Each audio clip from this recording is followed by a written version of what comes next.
Po urtësitë për shembull janë të ndryshme, janë të shumta.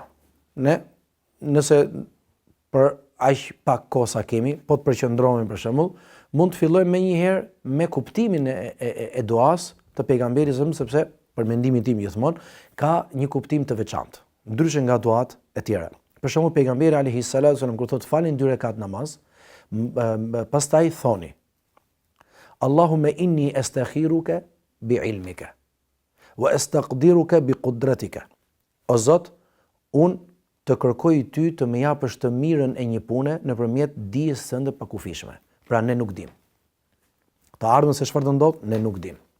Wa astaqdiruka biqudratika në të njëjtën kohë me fuqinë tënde kërkoj ndihmë të më realizosh këtë punë, domethënë gjithmonë për mirë. Wa as'aluka min fadlika al-azim, dhe të lutem ty të më japësh nga mirësitë tua të mëdha.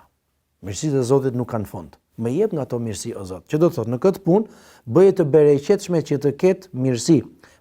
Begatia që ta çon Zoti është në realizimin e asaj pune, është dhe në largimin nga ajo punë, se mund të ketë rrezik. Pra begatia e Zotit vjen në forma të ndryshme. Ente taqdir wala aqdir. Ti i fuqishëm, unë jam i fuqishëm. Ti mundesh ta bësh të, unë nuk mund ta bëj.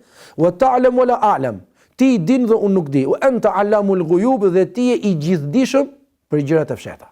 Kjo dua duket si kjo është hyrje faktikisht. Për një hyrje për të qartësuar dobësinë që ne kemi dhe madhështinë e Zotit. Po është prej sunetit pejgamberit alayhi salatu wasalam, fillimisht ne lutjet i bëjmë duke madhuruar Zotin. Mirë, por në këtë lutje, në këtë lloj duaje, madhurimi i Zotit bëhet në këtë formë, ndryshe nga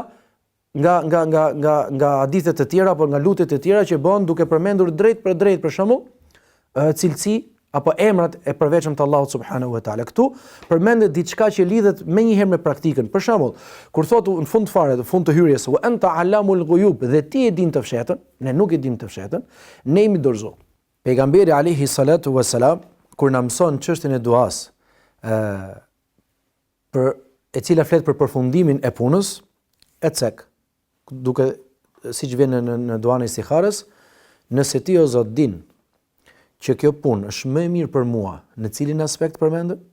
Në fenë time, në jetën time, në përfundimin tim, atëherë bëje të mundur, ma bëje të mundur këtë punë, ma lehtëso, wa yasirhu li, pra bëje të mundur, masi e bërë të mundur, ma lehtëso, masi ma lehtësove, më beko. Për shkallëzimi i përmbushjes synimit.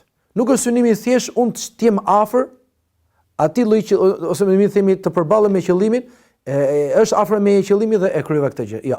Pra vetëm të realizohet, po të ketë realizohet në formën më të mirë.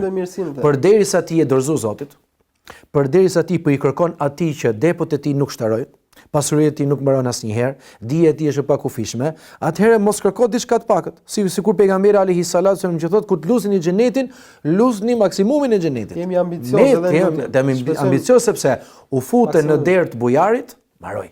U futën në derë të atij i cili thotë lutuni dhe unë ju jap juve, mbaroj. Atëherë o Zot, faqdurhu li, ma bëj të mundur. Masi e bëri të mundur, yasirhu li, ma lehtëso akoma më shumë pastaj. Edhe masi ma lehtësoj që unë fillova të jetoj me atë lloj qëllimi që për dikur unë lutesh edhe Zoti ma solli në dorë, pastaj më beko. Çfarë do thotë më beko? Që jo vetëm unë, por dhe familja ime, por dhe njerëzit e tjerë të përfitojnë nga kjo punë.